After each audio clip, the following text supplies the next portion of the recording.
Bom, então agora a gente vai conversar com o Dr. Assad Prangier. Ele é médico, gestor hospitalar, presidente da Seção Brasileira da União Libanesa e um dos grandes conhecedores da região atuando no Brasil. Dr. Assad, bem-vindo ao programa e muito obrigada por estar aqui com a gente. Obrigado a vocês, obrigado Júlia, André, meu amigo Bruno. É um prazer estar com vocês e uma boa noite a todos. Bom, primeiro, desculpa, Júlia, a gente pede desculpas não, o pessoal não sabia. A gente pede desculpas aqui formais ao conjunto da produção, deixar de lado um pouco o aspecto jornalístico, né? O Dr. Assad é nosso presidente no Brasil, também tem origem libanesa, e acompanhando os debates, arrisco dizer que a pessoa que mais conhece, não das que mais conhecem de Líbano contemporâneo no país. Dr. Assad, pergunta direta. Se o senhor fosse fazer um balanço do momento, dado a sua experiência, dado o que aconteceu de agressões e bombardeios israelenses, campanha aérea contra o Líbano em 2006, 2009 e 2011, nós estamos caminhando para mais uma guerra contra o Líbano ou essa campanha aérea pode estancar alguns bombardeios simbólicos e deixar Netanyahu contente politicamente lá com a sua base e volta para a campanha de fronteira? Qual o panorama que o senhor traça agora? Bom, eu queria começar a colocar o contexto geral do que aconteceu em Beirute. As notícias que vêm agora, as mais próximas, as mais recentes que eu tenho acompanhado, não cita absolutamente a morte de nenhum líder do Hezbollah. Cita a morte de 3 pessoas, uma senhora e 2 crianças, e aproximadamente 76 vítimas feridas. Uma parte está no hospital, uma boa parte. O prédio que foi bombardeado é um prédio de 6 andares e parcialmente foi atingido. Agora, para voltar um pouquinho para trás, há uns dias atrás caiu um míssil, na verdade um míssil israelense, do dome de ferro que Israel tem, em cima de um campo de futebol, na cidade de Majd el-Shams, que é uma cidade síria, que recusa a integração com o Estado de Israel. A maioria da sua população nega a identidade israelense, insiste na identidade síria, tanto que Israel criou boicotes a esta cidade. Um delas é que elas não têm eletricidade. A eletricidade é feita através de motores, que é muito mais caro, e existe um boicote. Quer dizer, de certa maneira, quando esse míssil caiu, vamos voltar aos fatos que nos interessam, a UNDOF, que é as Forças das Nações Unidas no Golã, que é ela responsável por esse intermediário entre a Síria e Israel, ela foi proibida de entrar no local. Tanto que as primeiras imagens e as fotos que saíram do local não demonstravam a explosão típica de um míssil que o Hezbollah tem, chamado de Falak, e que não atingiria jamais essa cidade em razão de ele atingir apenas 10 quilômetros de distância e não 14 quilômetros, como a própria Israel tentou mostrar, que foi um míssil do Hezbollah do Líbano. Especificaram um local que é impossível que o míssil do Hezbollah não atinja essa distância. Então, é uma cena montada, como dizem os franceses, um mise-en-scène. Quer dizer, esse preparo de Israel não é o primeiro. E o fato de hoje ela bombardear um prédio é a mesma desculpa quando ela bombardeou em Gaza o acampamento de Nusayrat, alegando que ela conseguiu matar o comandante do grupo Jihad, Muhammad Daif. Dias depois mostrou que ele nem estava lá, e todo o bombardeio apenas matou mais de 200 pessoas, totalmente civis, em termos de crianças, mulheres, homens, velhos, idosos e tal. Então, esse modo operacional de Israel é um modo conhecido, e a mentira gruda? Não gruda. Para quem que ela tinha que grudar? Nos próprios drusos. E os próprios drusos não receberam o Netanyahu, já tinham mandado embora o ministro das Finanças, o outro psicopata, né? e o Ben Gvir, que são o melhor nome que se dá para eles, são de psicopatas, eu só faço com médico, né? São psicopatas. E os próprios drusos no Líbano, através de seus 3 principais líderes, que é o Ali Jublot, o Talal Arslan e o William Wahab, disseram claramente, essa mentira não gruda. Não venham, não queiram dividir a postura drusa. Então, mesmo assim, houve esse ataque a Beirute. A Beirute porque, na verdade, é uma tentativa de Israel mostrar que ela tem força, atinge quem ela quiser, e, pelo jeito, ela já atingiu um prédio que não tinha absolutamente nenhum líder do Hamas. Mesmo que tivesse um líder do Hamas, parece que está autorizado a você matar, e o efeito colateral, como a gente diz em guerra, pode ser uma centena de pessoas, como foi em Gaza. Bom, vamos voltar para o Líbano, e qual seria a reação do Líbano? Isso. As palavras do secretário-geral do Hezbollah, Hassan Nasrallah, são muito bem objetivas. Existem 2 partes. Uma parte militar, que toma conta do que tem que ser feito em campo, e a parte política, que está ali para dar o suporte diplomático e social e político para o que se faz em campo. Então, a decisão em campo, sem dúvida, é uma resposta que será feita na mesma amplitude política, social de Israel. Então, se fosse um quartel-general de Israel, do Hezbollah, seria uma resposta a um quartel-general. Há um tempo atrás, se criou umas novas equações. Começaram a bater no Bekaa, que é a parte leste do Líbano, o Líbano respondeu na Galileia. Toda a fronteira do sul do Líbano, que atinge aproximadamente 120 quilômetros, toda ela já criou, vamos dizer, uma equação de equilíbrio. Não é bem um acordo, é uma equação de equilíbrio. Então, você bombardeia uma vilarejo, eu te dou resposta no outro. Você me expulsa 4, 5 quilômetros de profundidade de colonos, eu te expulso 4, 5 quilômetros de colonos. E assim foi, de maneira que existe aproximadamente 100 mil libaneses que abandonaram seus vilarejos no sul do Líbano, tem 120 mil, 150 mil israelenses que abandonaram suas colônias e assentamentos no norte do Líbano. Então, essa é a questão que vem crescendo. Você ataca os postos militares, mesmo que você leve em consideração que mata um ou outro civil, nós vamos responder em quartéis, tanto que os principais quartéis de Israel no norte, na Galileia, no norte do território ocupado da Palestina, eles foram abandonados. Literalmente, você abandonar seu posto de guerra é sinal de quê? De perda. E existe internamente uma grande revolta, porque não existe uma política clara do Netanyahu em relação ao que vai se fazer no norte da Palestina ocupada, ao sul do Líbano. Então, a atitude dele, o ataque que foi feito em Beirute há horas atrás, a resposta dele será feita pela equipe de campo de batalha, porque na área política vai se declarar que nós vamos responder, e vai se declarar a famosa colocação do secretário-geral do Hezbollah, que a batalha contra o sionismo, contra o apartheid de Israel, ela será ganha ponto a ponto, como se fosse uma luta de boxe, você ganha em pontos, não precisa ter um alto.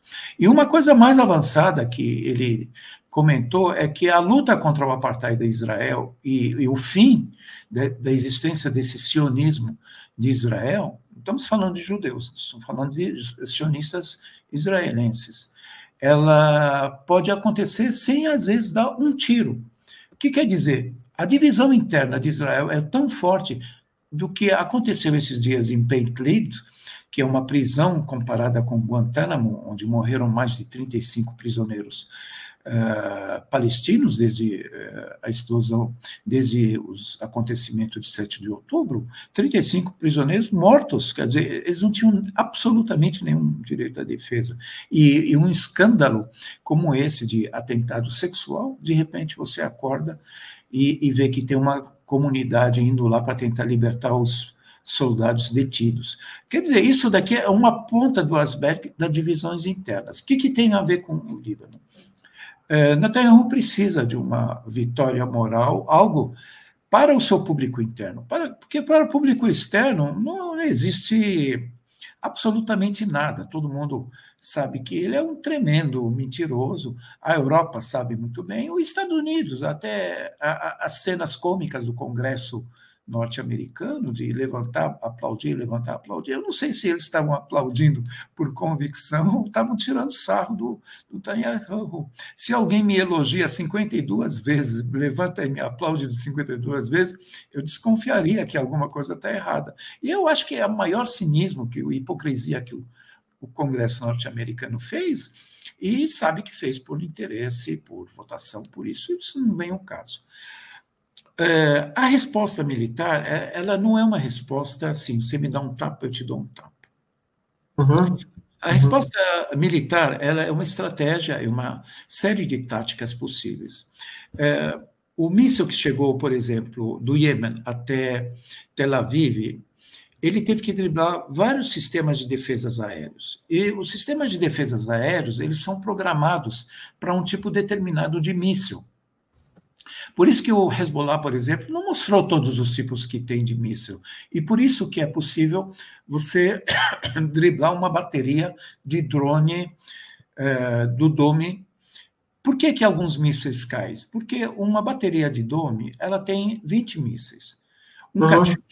Um Katyusha lançado, ele tem em torno de 30 mísseis Katyusha. Se você mandar 30 ao mesmo tempo, uma bateria se esvazia em menos de 5 segundos, em menos de 10 segundos, 20, 15 segundos.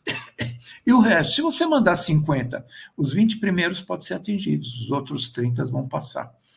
Então, isso é a mesma coisa, é válida para os drones. Qual que é a grande diferença que os drones utilizados pelo Hezbollah estão causando? São drones de pequeno tamanho, são drones que voam a baixa altitude e praticamente são indetectáveis por causa da geografia da própria região, que é formada por montanhas e pequenos morros. E outra coisa, a própria distância. Então, quando você tem uma distância muito próxima e você lança um drone, você não tem tempo suficiente para um míssil poder desviar, recalcular sua trajetória para pegar um pequeno drone.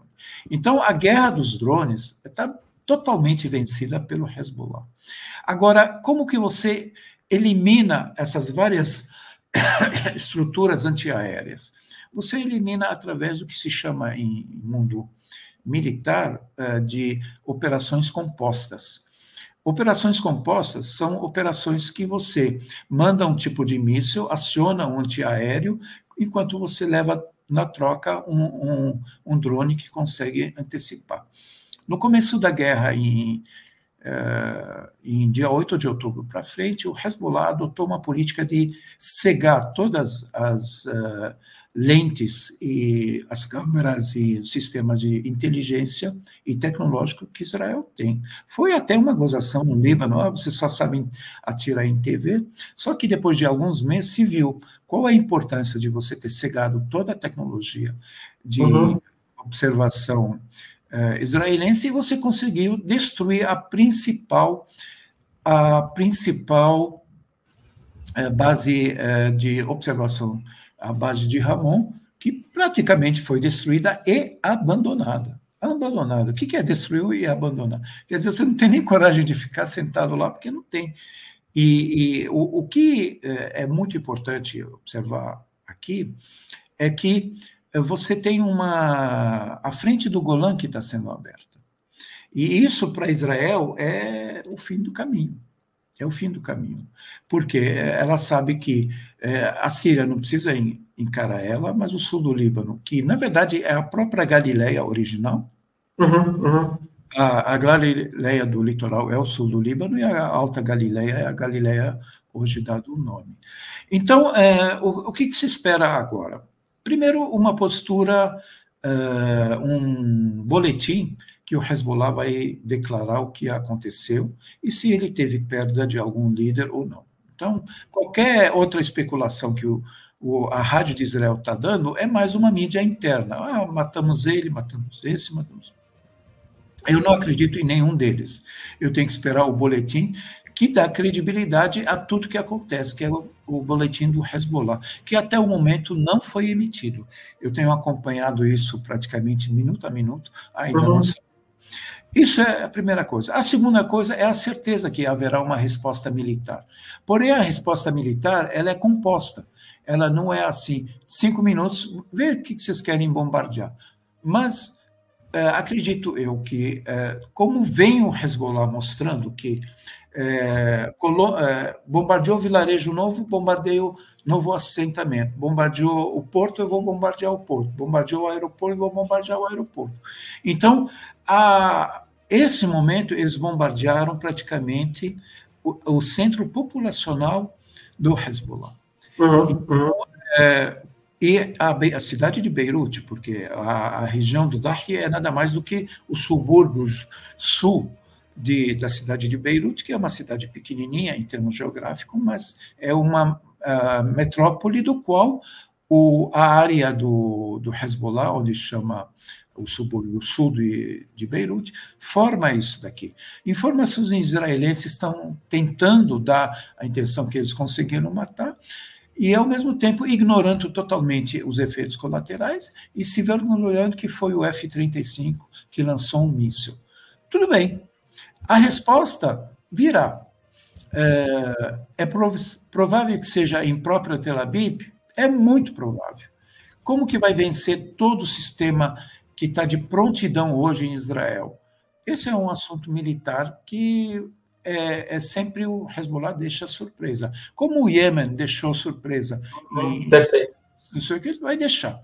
Então, entre hoje, amanhã, depois dos funerais, que é uma tradição de você adotar a sua vingança depois dos funerais. É um contexto religioso, social, que não é exclusivamente dos xiitas, mas é de todo o pessoal que está em resistência. Então, acredito que amanhã deve ser os funerais dos mortos de hoje, você vai ter um quadro muito claro, vai ter um boletim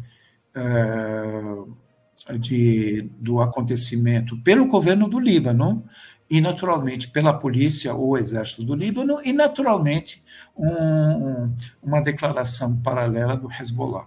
Então, esse conjunto deve surgir até o período de amanhã. Nós estamos agora às 10 horas da noite, o horário de Beirute é 4 da madrugada, então eu acredito que dentro de 3 horas, em torno das 7, 8 horas, você começa a ter um quadro mais arrumado e os próprios funerais devem acontecer amanhã. Agora, o que a parte militar está fazendo? Está se preparando. O que ela vai bater? Eu acho que vai ser, vamos dizer, na mesma amplitude que eles fizeram. A bombardear civis israelenses, eu não creio, mas certamente que pode ter uma resposta muito violenta nas colinas de Shabá, exatamente de onde saiu o míssil e bombardeou essa cidade de Masr Shams. Então, pode ser uma resposta militar muito forte em cima de Masr de Shabá, é possível. Eu não faria especulações para não seria o papel, mas os fatos de agora mostram que realmente há preparativos, como sempre o Hezbollah fez, para se fazer uma resposta militar contra esse ataque a Beirute. Não necessariamente em Tel Aviv, mas é possível de qualquer momento. Eu só queria reforçar que, simultaneamente, nesse bombardeio a Beirute, teve um outro bombardeio covarde dos Estados Unidos ao Iraque, e pegando exatamente o grupo Hashab, né, que é o maior grupo que lutou contra o Daesh, que é formado por praticamente resistentes até agora. Então, parece que foi coordenado para se dar atenção em 2 lugares e dizer, ó, nós vamos conseguir atingir a cúpula de vocês. Então, o tiro saiu pela culatra, e para quem precisa saber que o tiro saiu pela culatra são os próprios israelenses, o pessoal dos assentamentos que vão dormir hoje nos abrigos, assim como o pessoal de Tel Aviv está dormindo nos abrigos, como o aeroporto de Tel Aviv está sem nenhum voo, o aeroporto de Tel Aviv está sem nenhum voo, o aeroporto de Beirute está tendo uns voos menores, mas está tendo, quer dizer, isso nunca aconteceu na história. O Líbano dava um tiro, levava um canhão. Matava um diplomata na Grã-Bretanha, o Líbano sofria uma invasão.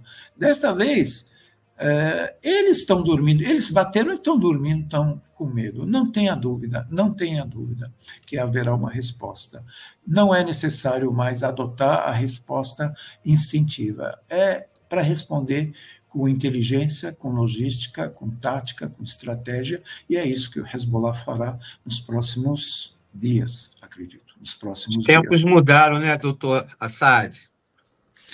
Sim, André, os tempos mudaram porque a causa permanece justa e não há invasor no mundo que conseguiu fazer o que acontece. Sabe, historicamente, a gente compara Israel às cruzadas.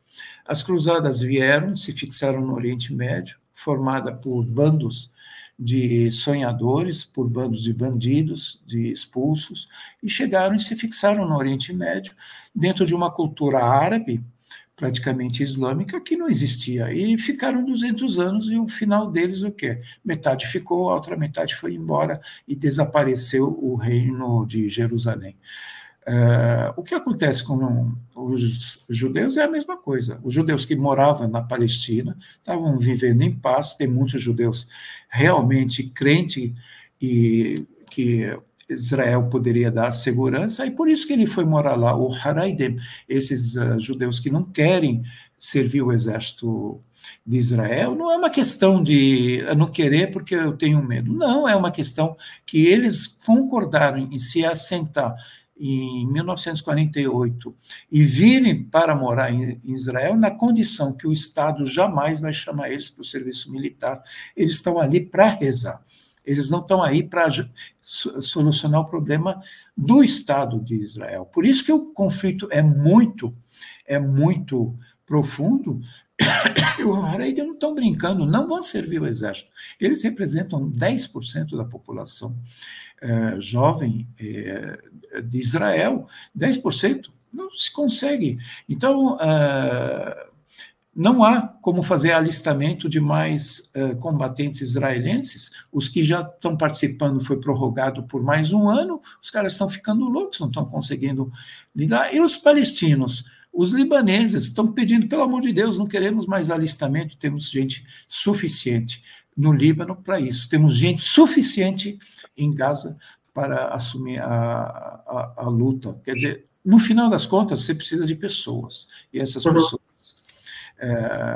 o eixo da resistência, o eixo do Líbano, da Síria, do Iraque, do Irã, do Iêmen, principalmente, mas principalmente o eixo de Gaza e Cisjordânia estão preparados. E isso daqui. O que mudou daqueles tempos para hoje é que o jogo virou. E Israel realmente, a única coisa que ela fala de verdade é que é uma crise de existência. E nesse é o único ponto que eu concordo. Tem duas opções. O sionismo vai acabar com Israel, ou os israelenses acabam com os sionismos e adotam uma ideologia de república, uma ideologia de confederações, uma ideologia que seja possível a lei laica estar acima da lei religiosa e acima de outras leis. Então, o destino de Israel está em jogo? Está. Qual que é o futuro, ao meu entender? O futuro é que não haverá mais sionismo. Quem tem que entender isso não são os palestinos, e sim o povo de Israel. A única saída para eles não é nem a questão de ter 1, 2 estados, o outro modelo, é o sionismo encerrar a sua existência. O sionismo é nada mais do que o sistema de apartheid. Perfeito, doutor Assad. O tempo corre, né? É curto. A gente agradece aqui a sua participação, não é isso? Muito obrigado, hein? Eu que agradeço. André, doutor Assad, só deixar pré-programado aqui no ao vivo, quando a gente combina certinho, a gente espera poder fazer uma segunda entrevista, aí sim, abordando temas especificamente do sistema político e da economia libanesa, mas no momento de defesa do território é urgente mesmo. Obrigado, e realmente o volume de informação, nível de profundidade, que em língua portuguesa é raro a gente ter, é muito orgulho poder transmitir isso para 6 canais simultâneos. Júlia, quer fazer as honras? É isso. Então, hoje recebemos o doutor Assad Frangieh, presidente da União Libanesa no Brasil. Então, finalizando a entrevista, obrigada, doutor Assad, por estar aqui com a gente. E essa edição do Oriente Médio em Revista fica por aqui. Esperamos você em nosso próximo episódio aqui no canal. O programa de hoje contou com a produção técnica e jornalística de Alan Camargo, André Lobão, Bruno Lima Rocha, Christopher Dallalana, Juan Carvalho e Júlia Caldas. Bom, Júlia, lembrando também que esse papo, essa entrevista com o doutor Assad vai receber um corte e será disponibilizado também em nosso canal Oriente Médio em Revista. Aproveitamos para convidar a você que nos assiste a curtir e compartilhar o nosso programa em suas redes sociais. Oriente Médio em Revista é uma realização do Instituto Cultura, Comunicação e Educação Popular, o ICEP. Boa noite e até a próxima. Boa noite. Boa noite.